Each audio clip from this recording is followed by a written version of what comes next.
Sorry, this isn't a how-to, but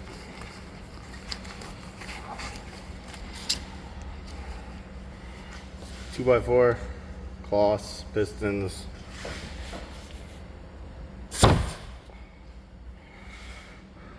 There goes one.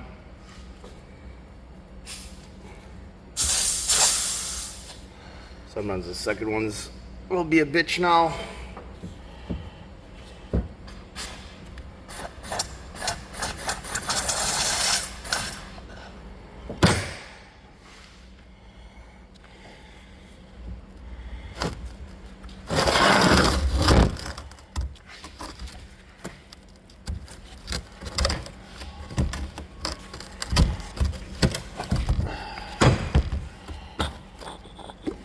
Got the one.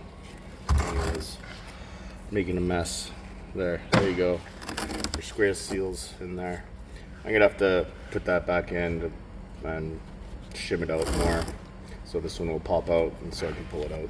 You get the idea. It's pretty complex.